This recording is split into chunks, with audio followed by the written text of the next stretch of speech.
Hello everyone and welcome back to the channel. Today we'll be working with a classic discussion question. Some people say history is one of the most important school subjects. Other people think that in today's world, subjects like science and technology are more important than history. Discuss both these views and give your own opinion. To ease into this topic, we're going to start with a short debate between Professor Chronicle, who argues for the importance of history, and Dr. Spark, who speaks for science and technology. Let's listen to their viewpoints first. This will warm us up and help us start thinking from both sides before we build the model answer. Good morning, Dr. Spark. I see you're still designing that solar-powered hoverbike. A commendable goal, certainly. Professor, commendable, but practical. This design addresses urban congestion and energy consumption. Two massive global issues. That's why science and technology are indispensable today. They provide tangible solutions. Tangible solutions are useless without human wisdom to guide them. What happens when your hoverbike tech is weaponized? History teaches us that every great human invention, from gunpowder to nuclear physics, has the potential for profound misuse. But history can't solve global warming. I need chemistry, engineering, and mathematics to model climate systems and develop renewable power sources.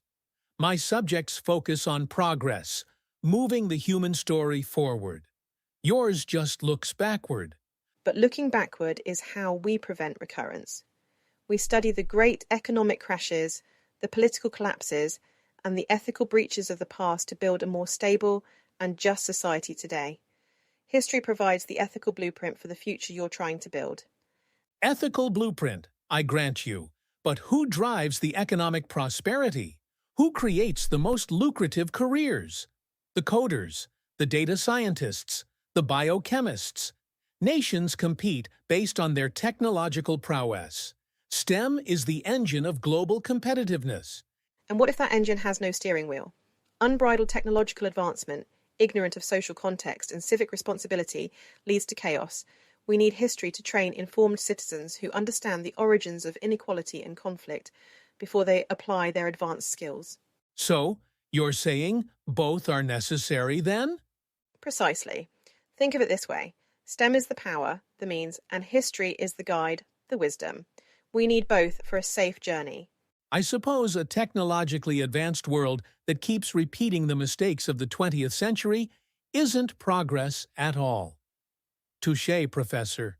Wow, Professor Chronicle and Dr. Spark certainly laid out some fantastic high-level arguments there. Now that we've identified the core ideas, learning from the past and solving modern problems, let's use them to build the structure of the essay. Since this is a discuss both views and give your own opinion question, the ideal structure is a 4-paragraph plan. We start with the introduction, which paraphrases the topic and briefly presents our overall opinion. This is followed by 2 body paragraphs, the case for history and the case for science and technology, where we discuss each view and subtly weave in our own perspective. Finally, we close with a conclusion that summarizes both sides and reinforces the balanced viewpoint. Let's break down the content of the first paragraph. The introduction. Your introduction needs to be concise and impactful, delivering everything the examiner expects in just 2 sentences. Sentence 1 must effectively paraphrase the topic. This means rewording the question using sophisticated synonyms and structure, rather than repeating it directly. For example, there is an ongoing debate regarding whether school curricula should prioritize history or focus more heavily on science and technology in the modern world.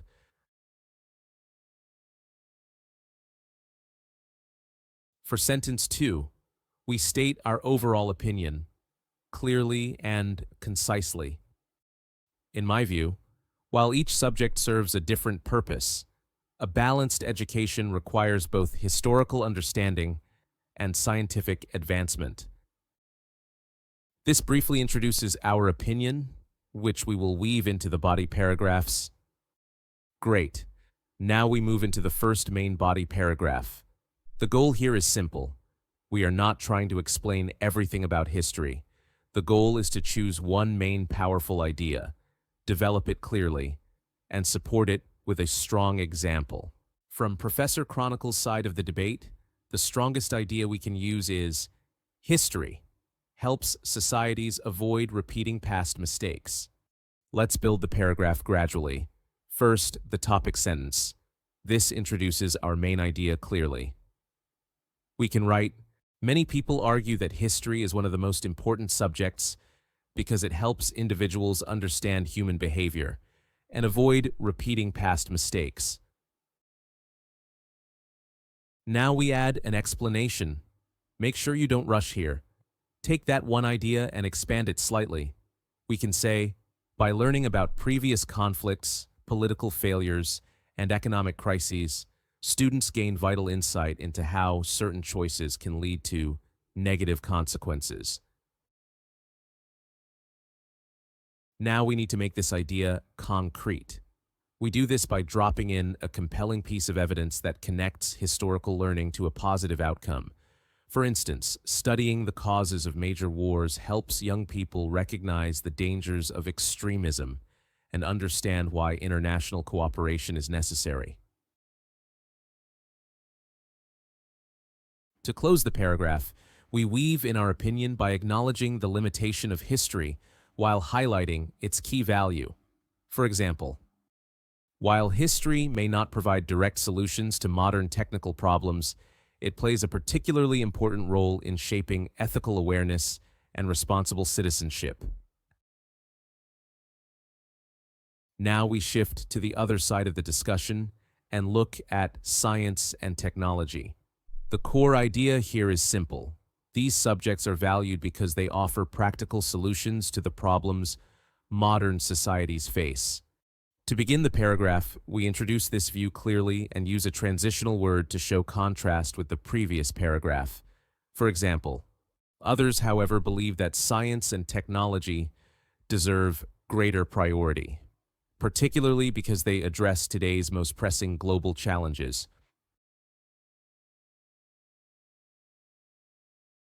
From there, we expand the idea slightly by explaining what this actually means in practice. Subjects such as engineering, biology, and computer science equip students with the skills needed to deal with issues like climate change, public health crises, and economic development.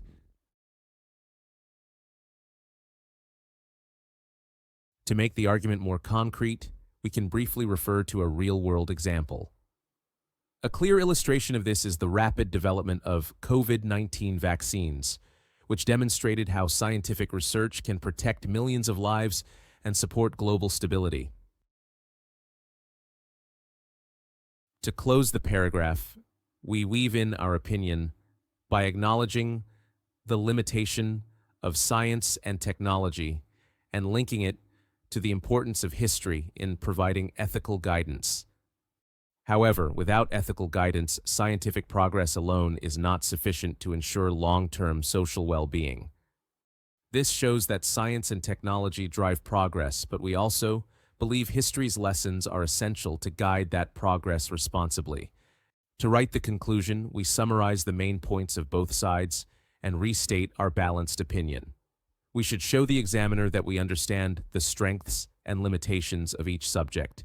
For example, in conclusion, history plays a vital role in developing ethical awareness and responsible citizenship, while science and technology are essential for addressing modern global challenges. Only by recognizing the strengths and limitations of each can education systems prepare students for sustainable, balanced progress. Now that we've finished the full essay, let's take a closer look at each paragraph. Let's start with the introduction. Notice how this paragraph does two things only. It paraphrases the topic, and it clearly states our overall opinion.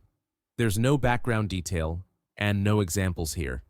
The language is neutral and academic, which sets a clear direction for the rest of the essay. Now let's look at the first body paragraph, which presents the view in favor of history. It begins with a clear topic sentence that explains why history is valued. The idea is then developed step by step.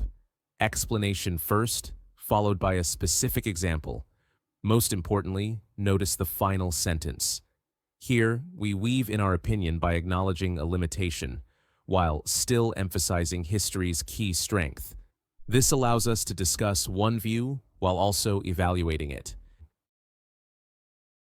This paragraph shifts to the opposing view. Notice how it begins with a clear contrast using the word however. This signals to the reader that a different perspective is being introduced. Once again, the structure is consistent: topic sentence, explanation, and example. And in the final sentence, we again weave in our opinion. By highlighting the need for ethical guidance, the paragraph stays balanced rather than one-sided. Finally, let's look at the conclusion. This paragraph does not introduce any new ideas. Instead, it summarizes both viewpoints and restates our balanced opinion. Phrases like plays a vital role and only by recognizing help the ending sound confident and evaluative. This leaves the examiner with a clear sense that both sides have been fully considered.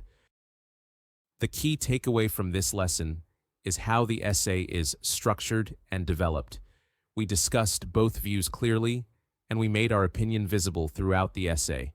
In this example, the opinion is balanced, but in other tasks, your opinion may be more strongly one-sided.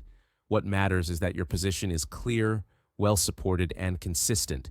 If you can control structure and language in this way, you can adapt it to different discussion questions and viewpoints. That's it for this lesson. Thanks for watching, and you can find the debate transcript and the model essay on our website.